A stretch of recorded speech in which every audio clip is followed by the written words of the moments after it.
Hello, everybody. This is Brian Tonsoni from Delphi, Indiana with Delphi Bracketology Bracket Babblings. We're coming to you on a Thursday. We had some technical difficulties on Monday. They seem to be resolved right now. I am joined with junior Daniel Jakes. Say hello, Daniel. Hello. Daniel is a junior here at Delphi High School. He is one of our lead participants in our club, does a nice job, has recently written an article that we hope to get published on studentunionsports.com. And we're kind of excited about his activities recently. So here we go. We're going to talk NCAA bracket. We are about 10 days away from Selection Sunday. Conference tournaments have started. Regular seasons in some of the other conferences are winding up. And it is March Madness is here. Okay, our number one seeds in order. Kansas is the overall number one. We have Virginia as the second number one seed. We have Villanova as the third. And we have Oklahoma as the fourth number one seed. That is important as well because of location. And actually, we have on our bracket Kansas going to Louisville because when I Googled the miles, it was 7 miles closer by driving. What I found out from my buddy Shelby Mast at USA Today, one of our contributors, one of our experts who helps us out, that there is a website where you can calculate direct line flight miles. And what happens is Kansas, being the number one seed, will go to the closest of the four regions, and by flight miles, that will be Chicago. So in next week's bracket update, you will see Kansas, if they stay the number one overall seed, heading to Chicago and the Midwest Regional. Our number two seeds, we have, in no particular order, we have Miami of Florida, Xavier, Michigan State, and Oregon, leaving out North Carolina. Daniel, what do you think about our number one and number two seeds as we have it this week? I see it unless something crazy happens, which, I mean, it is March. That's when all the madness starts. I really see that they're pretty locked in. I feel the only team that could make the push for the one line from the two seeds is Michigan State, and that's if they win their conference tournament, which they have a strong possibility. Denzel Valentine, one of the Wooden Award candidates, he's playing like a monster right now. Brian Forbes set the Big Ten record for threes last night's team that I don't think has won a conference game. I really see Michigan State being the only one to be able to push for that one line. Yeah, I think I agree with you. I think Michigan State is getting some recognition. ESPN has North Carolina as the number one, but most of the people that we follow and use, they have them as a 2 or a 3. Maybe Oregon, if they were to win the Pac-12. I like Oregon's resume. I've been worried that the Pac-12 wasn't a strong conference, but Oregon and Utah, if you look at their numbers and you have the most recent RPI numbers in front of you, they are really pushing. I think we have Utah as a number 3 seed. So I think our 1 and 2 seeds are starting to solidify. You may see a couple teams move off the 3 line and into the 2, and vice versa, depending on conference tournaments. Question number 2 tonight, Daniel has seeds 3 through 6. This is generally teams on the seed list. When you put teams on a seed list 1 through 68, these are teams 9 through 24. These are top 25 teams. How do you seed the top 25 teams? How do you rank the top 25 teams? There seems to be a lot of confusion and really close resumes. Changes have been made this week from our bracket. We made the bracket on Monday. Since then, Indiana has defeated Iowa for a second time and won the Big Ten title. That may have moved them. I think we had Indiana as a 5 seed, and they may now be up to a 4 seed. Purdue has gone from a 6 seed on Monday to a 5 seed now in our rankings. But talk a little bit to our viewers about how difficult it is to rank these top 25 teams with somewhat similar resumes. Well, like you said, I mean, some of these teams, they're so close, it's hard to pick out who's the better team. Iowa, they've been sliding recently. How much different are they from a Baylor? How much different are they from a California? It's just so hard sometimes you just have to look at their wins against the top 50 or even their bad losses to separate from one another. Don't really like to use the RPI as a deciding factor, but sometimes you have to. And I think that can come seed lines. And it is an interesting, we started this last year. We keep learning a lot. And as we do this over and over, we'll probably get a handle on it a little bit better. But, top 50 wins, top 100 wins, bad losses, strength of schedule, RPI, all things that Daniel have mentioned and a few extra things. But what order? And when you have a committee, Daniel might look at something one way. I look at it a different way. The committee and the NCAA, you have, I think it's 8, 12, 10, 12 members. I don't know exactly the number, but they're going to be discussing this. And one person may see a Baylor ahead of Iowa. Another one might see Iowa ahead of Baylor. And I think that's the interesting part. But it isn't easy. And Daniel, you see on Twitter, a lot of people will tweet out the CBS guy, Jerry Palm and Lunardi, and argue with their seedings. But really, if you're in the top 6 seeds, you're a top 25 team. And, our Indiana fans are wondering why, on the bracket here, they're a 4 or 5 seed when they win the big title. Well, they had a really horrible non-conference strength of schedule. They lost to teams that are below 500 in the Maui Classic. And then their Big Ten schedule was the weakest. And I think that doesn't take away the Big Ten title, but that does happen. That does matter in seeding these 3 through 6 teams.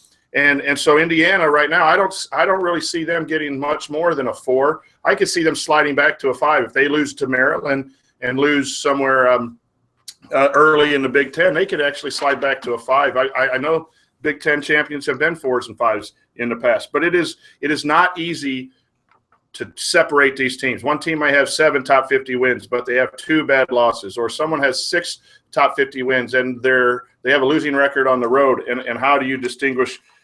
And really, 5 spots is 2 seed lines. Okay, Daniel, we're going to go now to the infamous bubble teams. You hear this on television, on SportsCenter all the time. Who's on the bubble? Who's off the bubble? Who has a chance? How many teams? How many games should this team win? The last 6 teams in, and the first 6 teams out, that's 12 teams. I think you can expand that either way. We're probably looking at 18 to 20 teams with the chance to get in at the back end of the tournament. Talk about some of the teams that you'll be watching here the next 10 days to see if they get in. One team that I find very peculiar is VCU. They had a pretty strong start to the season. They kind of dropped down towards the beginning of conference play. They've been pretty inconsistent.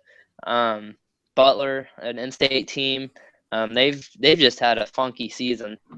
They've had a couple good wins and then a couple bad losses. And St. Bonaventure's, I was talking to you about them. They had a pretty big win against St. Joseph's last night. Are they in? Are they out? I feel with that win, they have a pretty strong resume to be in. Ohio State, they can win at Michigan State, which not a lot of teams have, and then make a solid run in the Big Ten tourney, and then somehow get in. Anything's possible come March. Yeah, and these teams on the bubble, these are teams that need to win, and they need to win now. Florida has been discussed as being dropped out. Alabama has a tough loss at home on senior night to Arkansas. And I think they're out right now. Now, can they win their last game and then go win 2 or 3 games in the tourney and get in? Yeah, Alabama's still being considered. Florida's still being considered. I also have Michigan on the outside and not sure what to do with Michigan. And Levert is now out for the year. So how's the committee going to look at Michigan as far as getting in the tournament? Those are some big name schools, some SEC schools, Big Ten schools that are on the bubble. But we talked, I think, last week about the A-10 with Dayton and VCU. As you mentioned earlier, St. Bonaventure, I think, is in for right now. Yeah. They're going to beat up each other on the conference tournament. And it's going to be interesting to see if St. Bonaventure gets 1 win, no wins, what happens. And then you have the American Conference with Connecticut, Cincinnati, and Tulsa. and Temple, 4 teams, top of the conference, all on the bubble. All can be knocked out with a loss or two. All can. Hey, we have a guest. We'll come to him in just a little bit here, but all of these teams can be knocked out at some point. Okay, we'd like to bring in Brent Tonsoni. He's not a student at Delphi, but he's a son of a teacher at Delphi, and he happens to be upstairs. And so, Brent, welcome to Bracket Babblings.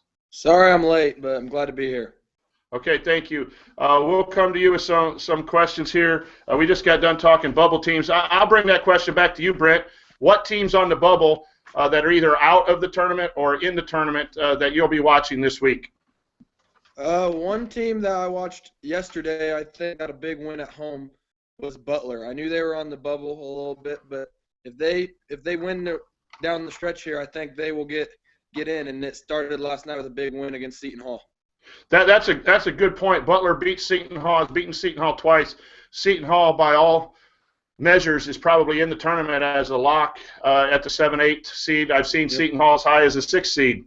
So Butler leads us to our next question, which is our question number 4 is state teams. Since we are here in Indiana, we like to talk our state teams. So we're going to talk Purdue, IU, Notre Dame, Butler, IPFW, and Velpo, all teams that are in Indiana that we believe are going to be in the tournament. So Brent brought up Butler. We think they're in. We think they're in a play-in game, but I think they need to win their last game against Marquette, and they need to win one game in the Big East tournament. If they lose a game before the semifinals, they could be in trouble. Jakes, let's talk about Purdue. We have them as a 6 seed on the bracket that you were looking at, but we've moved them up to a 5. What do you think Purdue's chances, where are they going to end up being seated? I think they're pretty set at a 5. Unless they make a deep run into the Big Ten, I think they could possibly move up to a 4 seed. But unless they miraculously lose to, say, a Minnesota team or a Rutgers team, I think they're pretty locked in at a 5. But, I mean, they have to win first, and, I mean, you can't really say that they're locked in for a win. Do you think they have a chance if they beat Wisconsin, a hot team here in their last game of the regular season, and they get to they win their first game and get to the quarterfinals? What if they get to the semifinals? They get 2 Big Ten tourney wins. Do they have a chance to move up even to a 4? Yeah, I believe they do. Like I said, maybe a deep tourney run, possibly a 4 seed. I think that they could. Okay, and we'll go to obviously you can see that this household is Indiana bias, and but we'll send it to Brent. Brent, we had IU as a 5 seed on the bracket here, but they've since won the Big Ten championship. So let's talk about IU seeding and where do you think they'll end up 10 days from now on Selection Sunday? Well, right now I think, and I just was doing my bracket for a school project today, I have them as a 4 seed. I like the way they're playing right now, and I think they are one of the hottest teams in the Big Ten.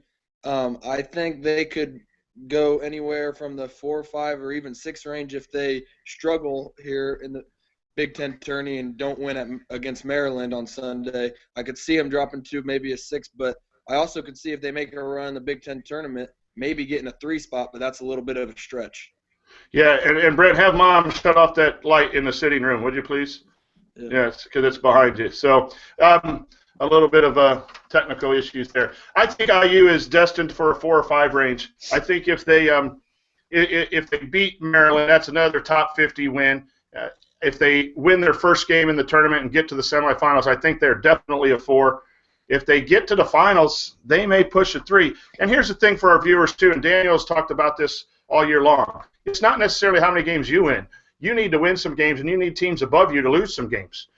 Indiana can win 4 games in a row, and the top 3 teams all win too. And we're talking Duke, West Virginia, Oregon, Utah. Really good teams are ahead of if Utah and Oregon play in the championship game of the Pac-12 and one of them lose, they're not going to get dropped down below an IU.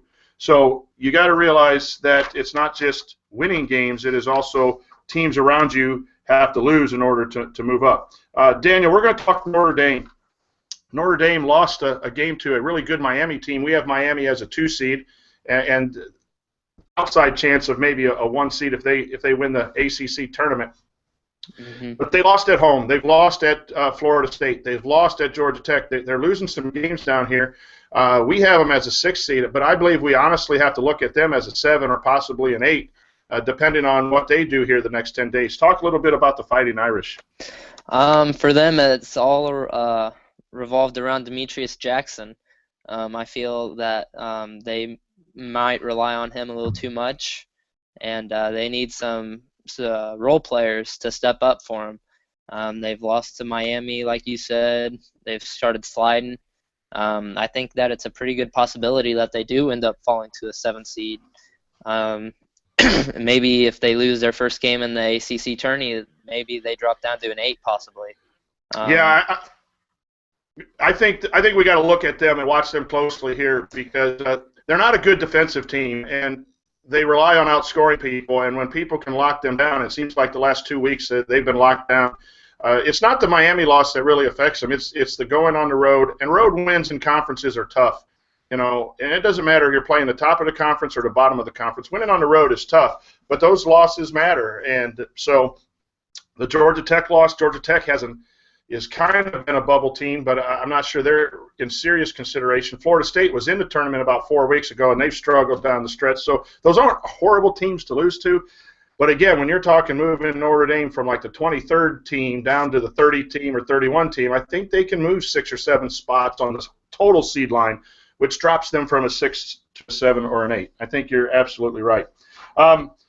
Brett, we'll go to you and talk a little bit about Valpo. I need to know I need to look up the Valpo team and see. They've had an outstanding team run in the Horizon League. It's up north by your grandmother, my mom, up near LaPorte in the northern parts of the state. What do you think of a team that's from a smaller conference like Valpo? What chances do they have? What seed should they be?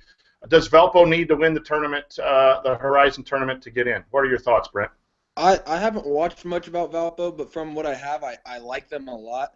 I think we have them as an 11 on this bracket here I'm looking at, and I think that is pretty accurate. I think they should get around like 11, maybe a 10. I don't think they have to win their tournament. Obviously, they can win their tournament, but if they get to the championship game and fall short or something, I could also see them getting an at-large bid. Yeah, I disagree a little bit there that I think it's hard for a team in a conference like Valpo. I don't think they have enough top wins to get in. Record-wise, I do agree with you. And I would really, and I'll ask Daniel this too, the next question coming to you, Daniel. If Valpo does do what Brent says, they get to the conference tournament, they happen to lose, they've had an outstanding season, I think I'd almost rather see Valpo in a play-in game than an Alabama at 17-13, or again, a shout out to my good friend Shelby Mass from the USA Today, who's really been helping us. He says keep an eye on Stanford, who is 14-12. If they win a couple games here in the tournament, they might get in. I'd rather see a good conference team like a Valpo, especially biased in-state. What are your thoughts about some of these teams? You have Arkansas Little Rock with only 3 losses. Those teams, I think, need to at least have 1 spot, maybe 2 spots to fit in if they do happen to get upset in their tournament. Daniel, what are your thoughts about teams like Valpo and Little Rock? I find it hard to believe that they get in if they don't win their conference tourney. I understand that they do have a great record, but Valpo and Arkansas Little Rock, they're both 1-1 against the top 50 teams. I mean, Valpo's 24-5, Arkansas Little Rock's 27 or 25-3. I just find it hard to believe that they'd get in if they don't win their conference tourney. I don't think a lot of people know too much about them. It's just, I mean, I would love to see them both make it if they don't win their conference tournament, but I just find it hard to believe that they would. Arkansas Little Rock has a 207 strength of schedule, while Valpo has 165. Valpo's non-conference strength of schedule a lot better at 42, but Arkansas Little Rocks doesn't help them one bit at 258. So I find it hard to believe. I agree with you, Daniel, and I did not know that. I'm going to have to look at these teams. The automatic qualifiers, we put in, 12 through 16, and we kind of just put them in there, and we pay more attention to the bubble teams and those things. But we need to rank those teams too. You just brought up a great statistic that I'm going to go look at after we're done here tonight, and that is Valpo's. You said non-conference strength of schedule was 42, so it was just their conference that brought them down. So Valpo must have scheduled pretty tough in the non-conference, and we do know that the committee looks to honor teams that have tough schedules. That's why, again, Shelby Mass from USA Today says, look at Stanford. Stanford has like the 5th best schedule in the country, or the top 5, maybe even the top schedule. So that might be to Valpo's benefit. I also agree with you. I think both those teams, unfortunately, if they get upset in their conference tourney, do not make it. I'll be rooting for both of those teams because I think they need to be in the tourney to make the tourney solid. One last state team, another team that I need to do some research on coming up here in the next 10 days is IPFW, based in Fort Wayne. They've had an outstanding run. Their main competitor, I think, is South Dakota State. South Dakota State is in the top 40 of RPI. They're a solid team, and IPFW is in our bracket right now because they're tied, or at least as of Sunday, they were tied with South Dakota State in the brackets, and we just put them in because they're the in-state. But they're going to have to win. That IPFW is definitely a team from Indiana that is going to have to win their tournament, but another state of Indiana team to be on the lookout. Our fifth question. Go ahead, Daniel. I just I follow their basketball page on Instagram. Max Landis, he was first team All-American in the Summit League. He won their Player of the Year. I want to say they're top 5 in three-point percentage in the nation this year. They shoot it at an absurd rate. They have first team all-newcomer this year, and John Conca Kerr, I don't know how to pronounce his last name, but they're a fun team to watch. They're ranked 18th in the mid-major top 25 poll. They're a solid team. They're fundamentally sound. Their head coach won Coach of the Year in the Summit League. They're a fun team to watch. They shoot a lot of threes, and that doesn't always end up in a successful rate, but it's a fun team to watch. If you get the chance to watch them, I would recommend you watch them.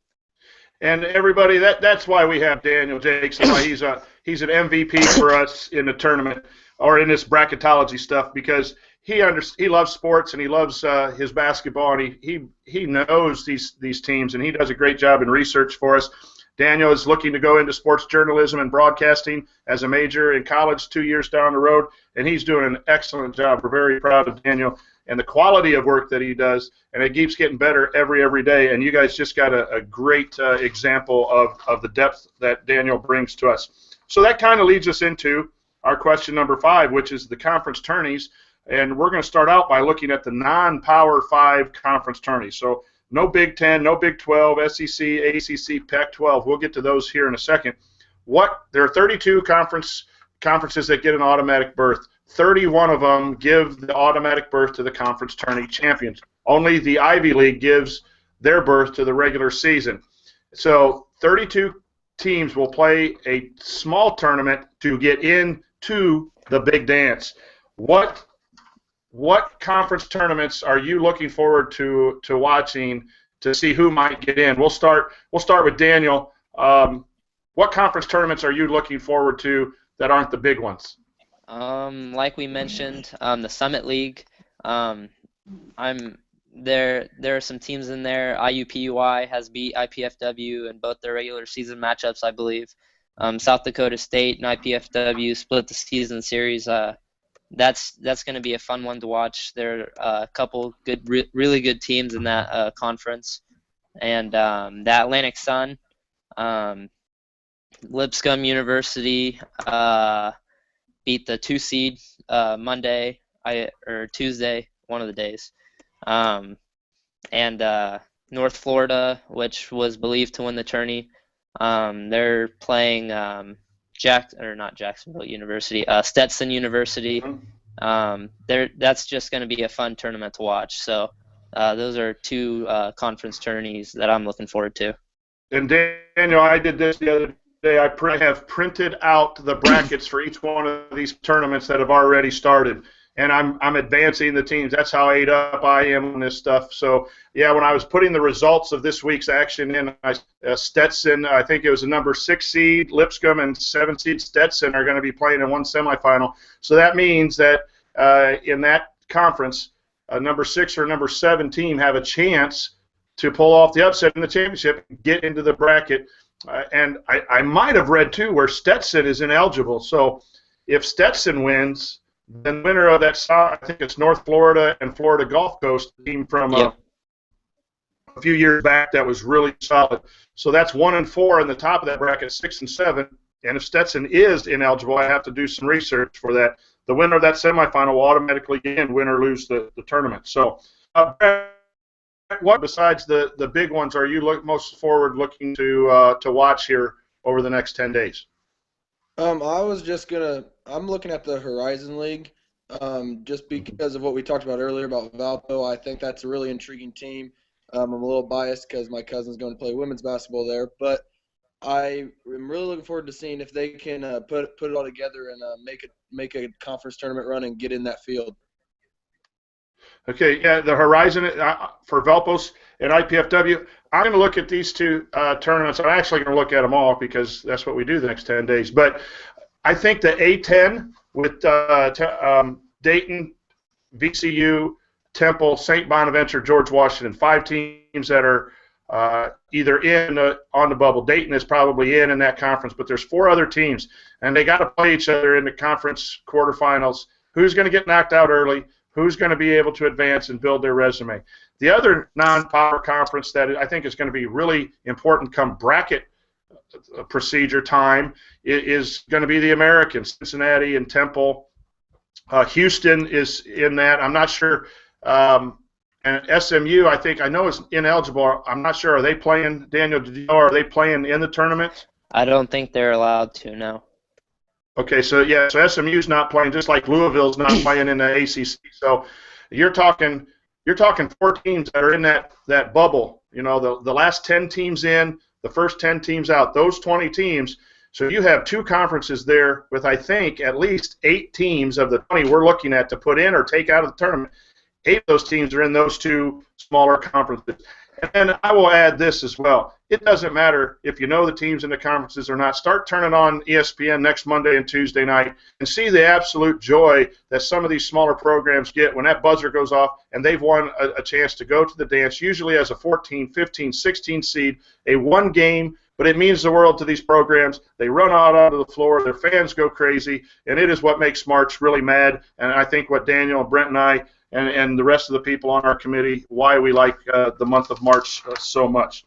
One more tourney that I want to bring up, the Missouri Valley Conference. I wouldn't be so shocked that Wichita State wins it. I wouldn't be surprised if Northern Iowa and Evansville. I wouldn't be so surprised if they come up. Northern Iowa has beat Iowa State, North Carolina early in the season. West Washpan, I don't know his last name. It's Wash something. But he's legit, and so I wouldn't be surprised if Fred Van Vliet and Ron Baker aren't seen in the tourney. Yeah, I was going to say that too, because they have a lot of those big players from last year's team that made a Sweet 16 run. So if they just get in that field, watch out for them. That's an upset team I'd like to watch out for in the tournament. Okay, I'll throw this back to both of you. Then that brings up a good question. There's a lot of discussion on Twitter and other places on, does Wichita State have to win their tournament to get in? And there's a lot of talk that they don't have the top 50 wins. They don't have the resume to withstand a loss in the tournament. And as Daniel just said, there are some good teams that are in that tournament. And Wichita State could very easily get beat. Are they an at-large team? I'll throw it to Daniel first. I don't think they are.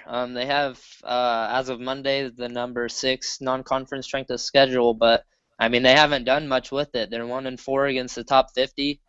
They're 3-2 against the 51 through 100. I mean they've had opportunities, they just didn't close on them. And so, I mean, I think that may come back and hurt them. Brent, what do you think? Wichita State, do they have to win their tournament to get in?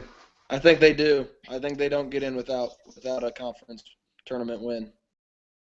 I would agree with you on data. I think you guys are interpreting it correctly, but there is some gut that tells me that the eye test portion, which the committee throws out, which we can never understand, Van Vliet and Baker, that I think, boy, that some people have them as a 9 seed, some people have as a 10 seed. I think that's a little bit away from the bubble, but we'll have to see again if what happens on the conference tournament. I'd like to see them in. I think they're a good tournament. I want to see the best tournament. I'd like to see that in. Throwing it back to you guys, here's another smaller conference tournament we haven't talked about, and I think it's the West Coast Conference. There's 32 of these, and I get the names somewhat mixed up, but with Gonzaga and St. Mary's. Let's ask this question. St. Mary's has beaten Gonzaga, won the regular season. I think they only have 4 losses. I'm not sure what their RPI is. What if St. Mary's gets beat? Do they get a chance to have an at-large? Does Gonzaga have any chance of getting a large if they don't? So is that a one-bid league, or is St. Mary's, Gonzaga, BYU have any chance of getting in as an at-large? Daniel, what do you think about Gonzaga's conference? I absolutely believe that it's a one league or one bid team or one bid league. I feel that I wouldn't be so shocked to see that Gonzaga, St. Mary's, nor BYU win it, though. Many people have kind of just considered those 3 teams the top tier of that conference, but I wouldn't be so surprised if Pepperdine comes out of nowhere and wins it. They're not very talked about. They beat BYU last year. I wouldn't be so shocked that none of the top 3 teams of that conference win it. Brent, what do you think about the Gonzaga, a team that's been in 17, 18 straight, and even St. Mary's? Is it a one-bid league? I think it is too. Right now, I'm looking at St. Mary's, and they are 24-4, which is an impressive record. But they've only played one top 50 team, and they lost that game. They are 6-1 from 51 to 50 or 51 to 100, but I still don't think their resume is strong enough to get a bid if they don't win their conference tournament. Yeah, I agree. I think if we look at the one bid leagues, I think Wichita State has the best chance to get in. I think it should be Arkansas, Little Rock, and Valpo, and then Wichita State of the teams that have had great runs this season that may get upset. All right, let's go to the major conferences. Besides the Big Ten, we're all Big Ten fans. Daniel wants his Ohio State Buckeyes to go on a tear and win and get in, and Brent and I about the Hoosiers. So let's eliminate the Big Ten. What conferences that are big are you guys looking forward to? Daniel, we'll start with you. I'm looking forward to the Big 12 tournament. Man, there are some top teams there. Kansas, Oklahoma has kind of been on a slide recently. Baylor's playing well. And even a couple bubble teams there. Maybe Kansas State wins a couple games and is considered again. Who knows? Texas Tech, maybe the Big East tournament too. I'm really excited for that one. Providence, Xavier, Villanova, Butler, Seton Hall. I mean, there are some conference tournaments that are pretty wide open. Yeah, I agree with the Big 12. We had 5 Big 12 teams in the first 16 on the list, which made it difficult to bracket. And then you got some teams right on the outside. Baylor was number 5, I believe, and then you have Texas Tech. So the quarterfinals of the Big 12, I think they play that the quarterfinals on Thursday, semifinals on Friday, and the finals on Saturday. Boy, that's 7 teams that are in your top 30.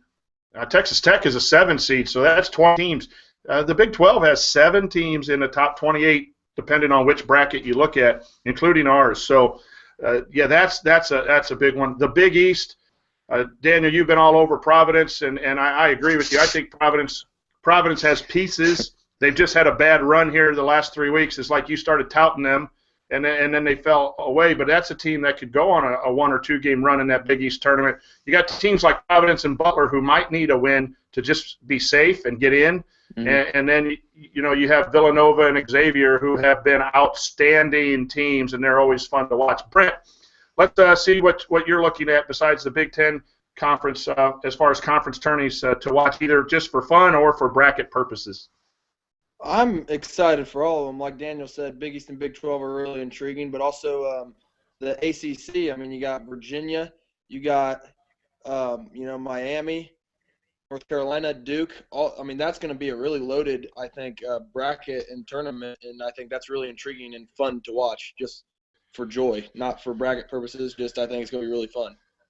Yeah, and I'll throw one out for bracket purposes. I'm interested in the Pac-12. We don't see a lot of them. They usually start at 11 on bed, and then I pick up the score after they're done the next morning.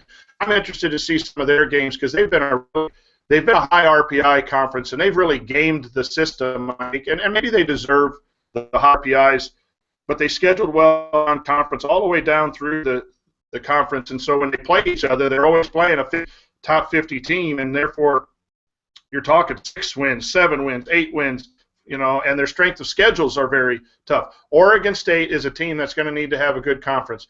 They play at UCLA to end. They're 17-10. Some people have them in, some people have them out, and so they're in that 9, 10, 11 range. They need to beat UCLA on the road. They're not a good road. Then they go in the tournament. If they lose at UCLA and lose early, that could be a conference to watch for a bracket situation. And all these big tournaments are also bracket busters. If Daniel, if your team Ohio State runs the table and wins, that's a team maybe we're not counting on in the Big 12 or the Big 10 to win a tournament. So the big conferences are worth watching too for just entertaining games, seeding purposes predominantly, and maybe even a bubble team. Go ahead, Daniel. For bracket purposes, I can see the SEC being a big tourney. Yes. You have Alabama, Vanderbilt, maybe Texas A&M loses a game early. That's going to be a big one for bracketing purposes. As we said before, Alabama's on the bubble. I wanted to bring up Vanderbilt. I don't think we have them in, but they won at Florida. They beat Kentucky here recently. I think they finished the season off with Texas A&M. That can be a big conference tourney for the bracket. Okay, we're about ready to wrap up today's show. We're probably going to do several more of these shows for our listeners, and you can find us on our YouTube channel if you missed it live. We will probably do another one Sunday and maybe early next week. We probably will do a Big Ten tourney preview.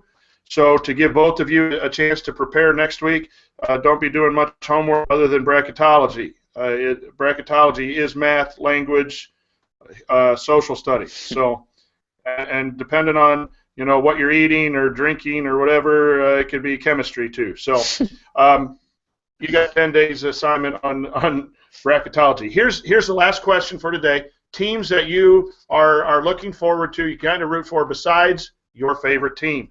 Give me a high seed that you're going to like. Give me a team maybe 5 through 8 that you're kind of going to root for. And give me a bubble team that you want to see make it that's either in our bracket, just out of our bracket. I'll start so I can give you guys some time to think because that was a question we did not prepare for.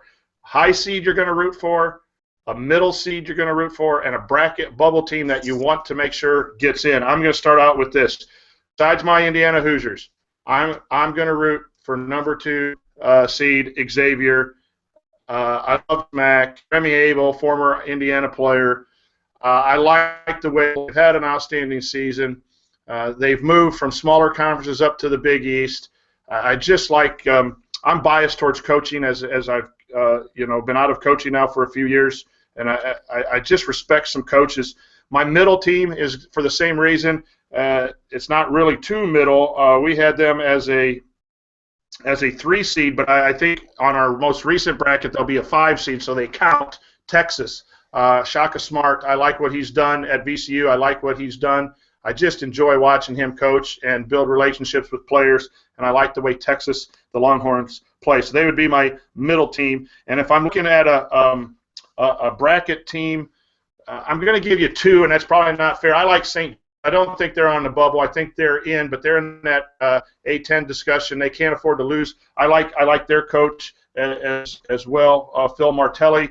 Yeah, you always want to lean towards a Michigan type team to get in.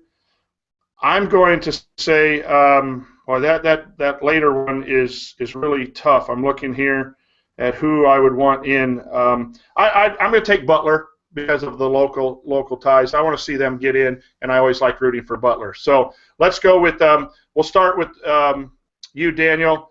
High seed you're going to root for, middle seed, bubble team you want to see make it here in these next 10 days.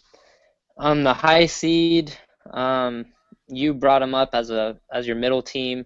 I'm going to bring them up with our most recent bracket, Texas.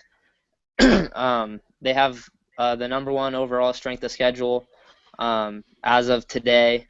I really like what Shaka Smart has done with their program, even though they got throttled by Kansas the other day at home. I just think that they're going to be a fun team to watch. They press, they play up in you. I really like what they're doing there. A middle team that I enjoy, Syracuse. I really enjoy Jim Boeheim's 2-3 man zone. It's very fun to watch them play defense. Michael Benajay, he's a stud. Trevor Cooney, he's dangerous from all over the court.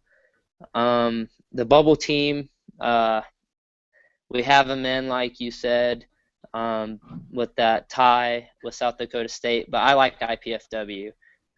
They may not have what it takes to get into the tourney, but I certainly hope they get in. I hope they win their conference tourney. And then Seton Hall. I like what they're doing there. They play fun. They play fast. It's enjoyable to watch some of these teams play. Whitehead kid from Seton Hall last night was incredible. 26, 27 points, right? What a player.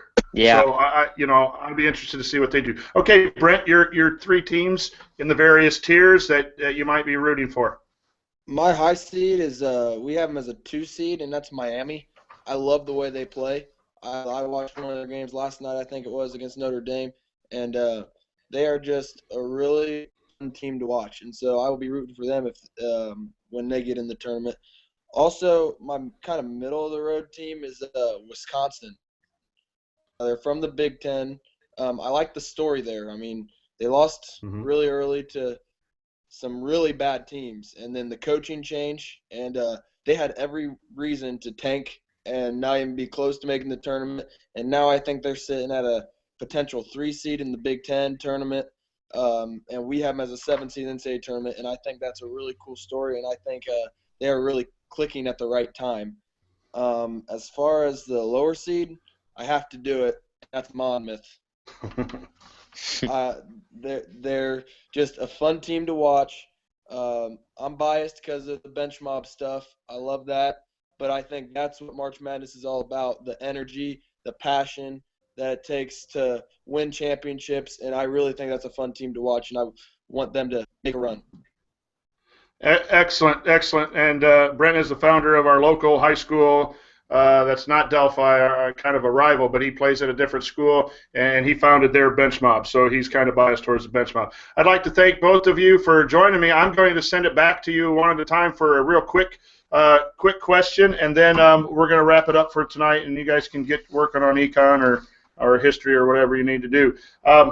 What is one thing, seating-wise or fun-wise, that you're going to watch upcoming this week, or one team that we need to watch to make some decisions on? Brent, what do you think is one thing you'll be watching here towards the end? Do you still not want me to talk about the Big Ten tournament? Or you can talk about the Big Ten tournament. You can talk about the Big Ten. Because I'm really looking forward to the Big Ten tournament because I think it has more more bracket purposes than maybe a lot of people think. I mean, even Indiana as the 1 seed might still need a win or two to get higher than what they are right now because of the quality of wins may not be there. But I also think it gives teams like a Michigan or an Ohio State to try to prove something and maybe squeak in there if they can make a deep run and win a conference tournament. So I think that's really intriguing, and I can't wait to start watching that next week. And thank you, Brent, for your time tonight. We lost Daniel. He kind of fell out there, but I'm sure Daniel will be excited for these next 10 days. I am looking forward to all these conference tournaments. I might even have some on our ESPN3 on the computer to watch some of these tournaments. Teams are fighting. Seniors are playing their last game. Alums are rooting for their teams. B-dubs will be packed. The March is here, and I think that it is just a outstanding time if you're a basketball fan or even if you're a sports fan. So if you are a sports fan and March isn't your favorite month, then something's wrong with you. I'd like to – yes, Brent, thank you. My name is Brian Tonsoni. I'm a teacher at Delphi High School. I sponsor a club called Delphi Bracketology. We are 6 teachers. We are 4 teachers, 6 students, 1 graduate student, and 1 son of the teacher who get together and talk sports and try to predict the brackets. Please follow us at Delphi Brackets on Twitter. If you're interested in our shows or our brackets, we have a webpage. It is delphibracketology.weebly.com, and we will be bringing you all kinds of shows in the next few weeks. We have Selection Sunday in 10 days. Thank you very much. Happy basketball.